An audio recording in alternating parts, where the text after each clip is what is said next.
दुनिया के अधिकांश कोरोना प्रभावित देश ऐसे हैं जिन्हें कोरोना की कई वेव्स का सामना करना पड़ा है। हमारे देश में भी कुछ राज्यों में केसेस कम होने के बाद अचानक से वृद्धि होने लगी है। आप सभी इन पर ध्यान दे रहे हैं, लेकिन फिर भी कुछ राज्यों का उल्लेख हुआ है, जैसे महाराष्ट्र है, पंजाब है, और आप मुख्यमंत्रियों ने भी चिंता व्यक्त की है, सिर्फ मैं कह रहा हूं ऐसा नहीं है। और विशेष चिंता की आप कर भी रहे हैं और करने की जरूरत भी है। हम ये भी देख रहे हैं कि महाराष्ट्र और एमपी में टेस्ट पॉजिटिविटी रेट बहुत ज्यादा है और केसों की संख्या भी बढ़ रही है, बहुत आ रहे हैं। इस बारे में कई ऐसे इलाकों, ऐसे जिलों में भी ये वृद्धि देखने को मिल रही है जो अभी तक खुद को बचाए हुए थे, सेफ जोन थे एक प्रकार से। अब वहां पर हमें कुछ चीजें नजर आ रही हैं। देश के 70 जिलों में तो पिछले कुछ हफ्तों में यह वृद्धि 150% से भी ज्यादा है, 150% से ज्यादा। अगर हम इस बढ़ती हुई महामारी को यही नहीं रोकेंगे तो देशव्यापी आउटब्रेक की स्थिति बन सकती है।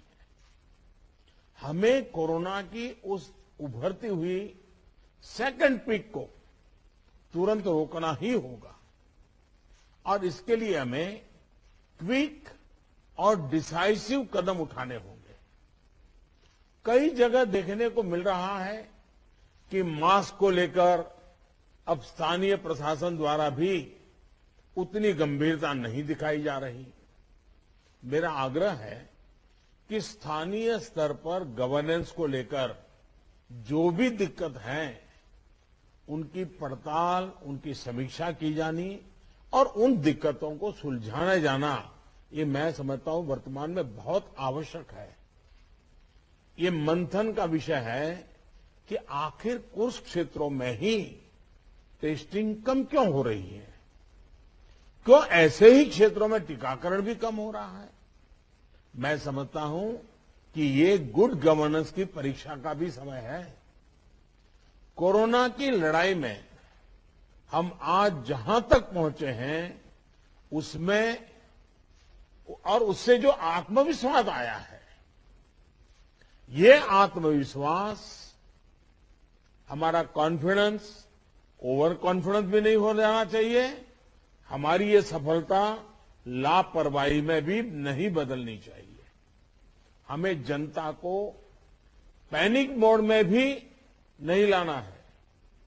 एक भय का साम्राज्य फैल जाए, ये भी स्थिति नहीं लानी है।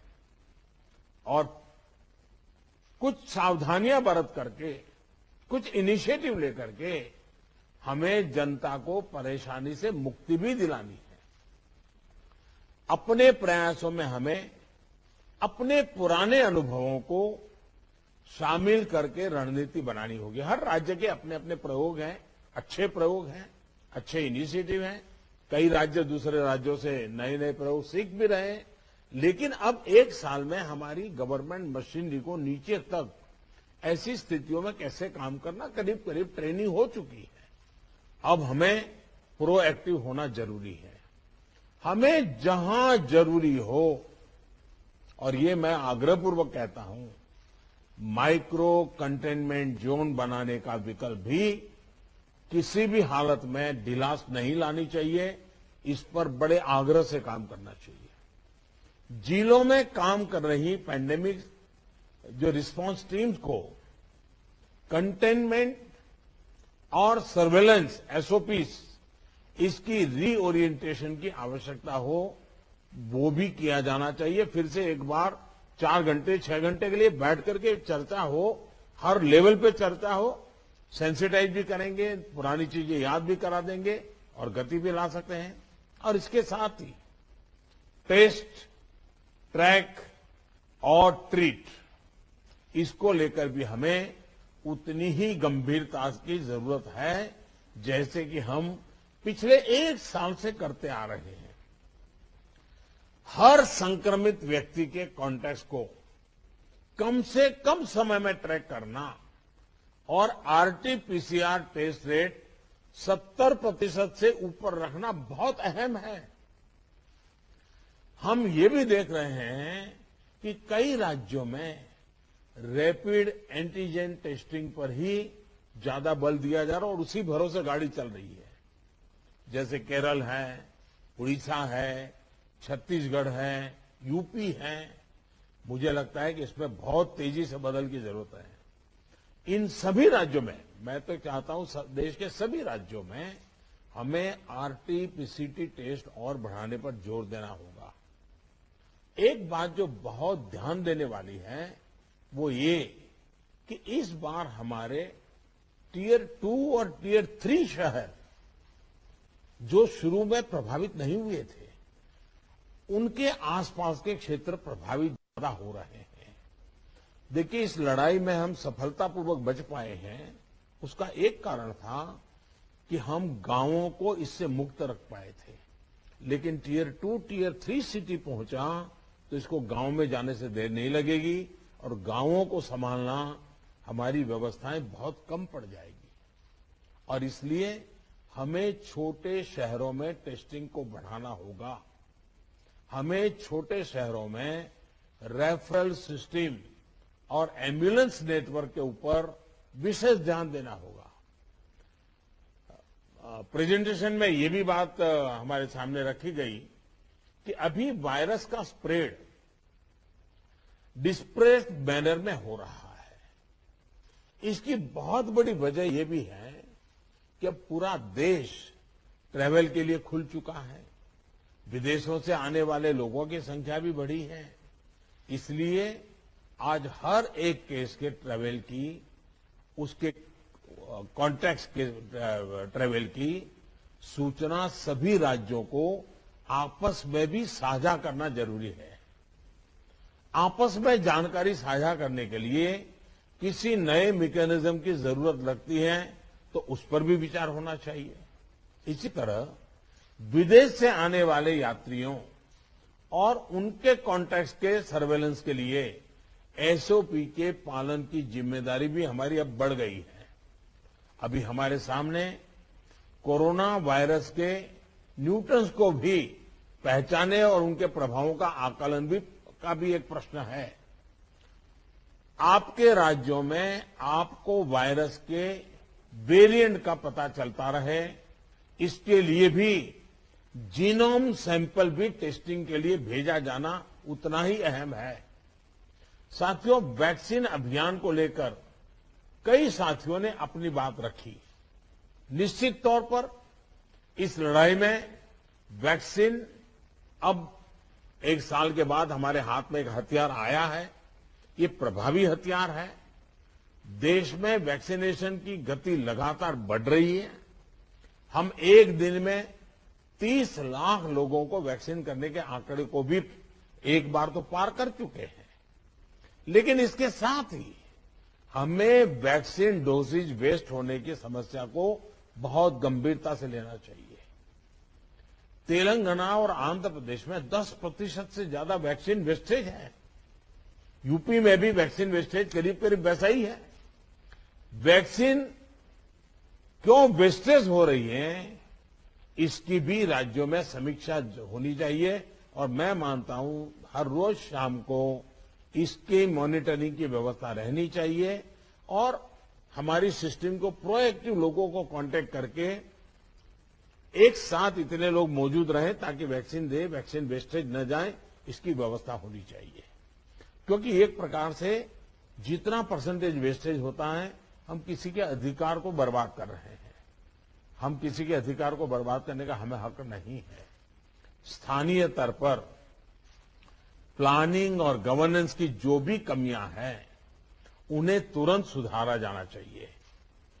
वैक्सीन वेस्टेज जितनी रुकेगी, और मैं तो चाहूंगा राज्यों ने तो जीरो वेस्टेज के टारगेट से काम शुरू करना चाहिए। हमारे यहां वेस्टेज नहीं होने देंगे। एक बार कोशिश करेंगे तो इंप्रूवमेंट जरूर होगा। उतने ही ज्यादा हेल्थ वर्कर्स, फ्रंटलाइन वर्कर्स, और दूसरे एलिजिबल लोगों को वैक्सीन की दोनों डोज पहुंचाने के हमारे प्रयास सफल होंगे।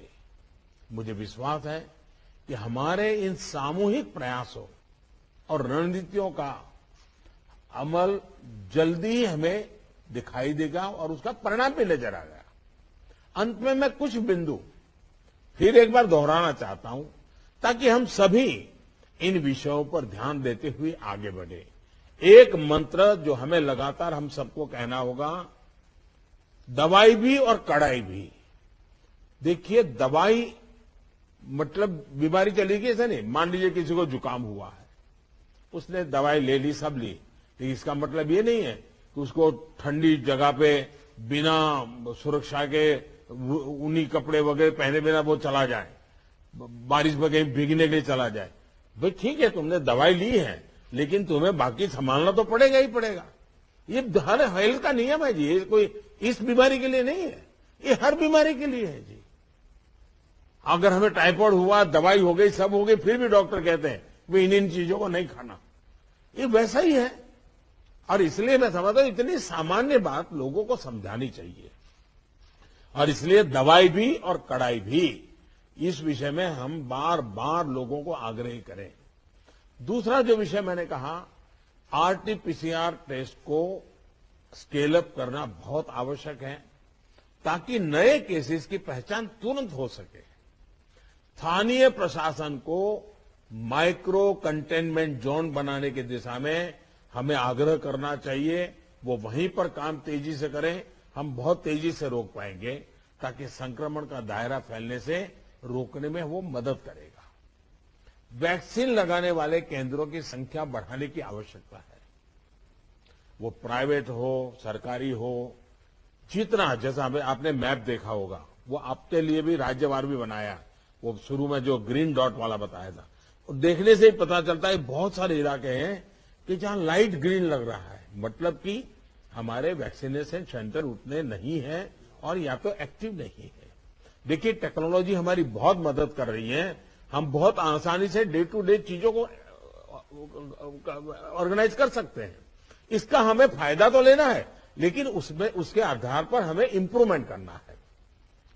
हमारे जितने सेंटर्स प्रोएक्टिव होंगे, मिशन मोड में काम करेंगे, वेस्टेज भी कम होगा, संख्या भी बढ़ेगी और एक विश्वास तुरंत बढ़ेगा। मैं चाहता हूं कि इसको बल दिया जाए। साथ ही एक बात हमें ध्यान रखनी होगी, क्योंकि ये वैक्सीन निरंतर प्रोडक्शन हो रहा है और जितना जल्दी हम इससे बाहर निकले, हमें निकलना है। अदरवाइज ये 1 साल, 2 साल, 3 साल तक खींचता चला जाएगा। एक मुद्दा है वैक्सीन की एक्सपायरी डेट। हमें ध्यान रखना चाहिए कि जो पहले आया है उसका पहले उपयोग हो, जो बाद में आया है उसका बाद में उपयोग हो। अगर जो बाद में आया हुआ हम पहले उपयोग कर लेंगे तो फिर एक्सपायरी डेट और वेस्टेज की स्थिति बन जाएगी। और इसलिए मुझे लगता है कि अवॉइडेबल वेस्टेज से तो हमें बचना ही चाहिए। हमें पता होना चाहिए कि ये लॉट हमारे पास जो है, इसकी एक्सपायरी डेट ये है, हम सबसे पहले इसका उपयोग कर लेंगे। ये बहुत जरूरी है। और इन सभी बातों के साथ इस संक्रमण के फैलाव को रोकने के लिए जो मूलभूत कदम है, जैसा मैं कहता हूं, दवाई भी और कड़ाई भी। मास्क पहनना है, 2 गज की दूरी बनाए रखना है, साफ सफाई का ध्यान रखना है, पर्सनल हाइजीन हो या सोशल हाइजीन, पूरी तरह उसको बल देना पड़ेगा। ऐसे कई कदम जो पिछले 1 साल से हम करते आए हैं, फिर से एक बार उसको बल देने की जरूरत है। फिर से इस बार आग्रह करने की जरूरत है। उसमें हमें कड़ाई करनी पड़े तो करनी चाहिए। जैसे हमारे कैप्टन साहब कह रहे थे कि हम कल से एक बड़ा कड़ाई करने का मूवमेंट चला रहे, अच्छी बात है। मुझे लगता है कि हम सबने इस दिशा में हिम्मत के साथ करना पड़ेगा। मुझे विश्वास है कि इन विषयों पर लोगों की जागरूकता बनाए रखने में हमको सफलता मिलेगी। मैं फिर एक बार आपके सुझावों का लिए धन्यवाद करता हूं। और भी जो सुझाव है आप जरूर भेजिए। जो हॉस्पिटल के विषय में जो आज चर्चा निकली है, आप 2-4 घंटे में ही सारी जानकारी दे दीजिए, ताकि मैं शाम को 7-8 बजे के आसपास मेरे डिपार्टमेंट के लोगों के साथ रिव्यू करके इसमें से अगर कोई बॉटल नेक है तो उसको दूर करने के लिए कोई आवश्यक निर्णय करने होंगे तो हेल्थ मिनिस्ट्री तुरंत कर लेगी। और मैं भी उस पर ध्यान दूंगा। लेकिन मैं कहता हूं कि हम अब तक जो लड़ाई जीतते आए हैं, हम सबका सहयोग है, एक एक हमारा कोरोना वॉरियर का सहयोग है, उसके कारण हुआ है। जनता जनार्दन ने भी बहुत कोऑपरेट किया है जी। हमें जनता से जूझना नहीं पड़ा है। हम जो भी बात लेते गए, जनता ने विश्वास किया है, जनता ने साथ दिया है और भारत विजयी हो रहा है 130 करोड़ देशवासियों की एक जागरूकता के कारण, 130 करोड़ देशवासियों के सहयोग के कारण, 130 करोड़ देशवासियों के कोऑपरेशन के कारण। हमें जितना जनता जनार्दन को इस विषय पर फिर से जोड़ पाए, फिर से विषय को बताएंगे, मुझे पक्का विश्वास है कि जो अभी बदलाव नजर आ रहा है, हम उस बदलाव को फिर से एक बार रोक पाएंगे, फिर से हम नीचे की तरफ ले जाएंगे, ऐसा मेरा पक्का विश्वास है। आप सबने बहुत मेहनत की है, आपके पास इसकी एक एक्सपर्टाइज टीम बन चुकी है। थोड़ा आप डेली एक बार 2 बार पूछना शुरू कर दीजिए, सप्ताह में 1-2 बार मीटिंग लेना शुरू कर दीजिए, चीजें अपने आप गति पकड़ जाएगी। मैं फिर एक बार बहुत शॉर्ट नोटिस में आप सबको आज की मीटिंग मैंने ऑर्गेनाइज की, लेकिन फिर भी आपने समय निकाला और बहुत विस्तार से अपनी सारी जानकारियां दी। मैं आपका बहुत बहुत आभार व्यक्त करता हूं। धन्यवाद जी।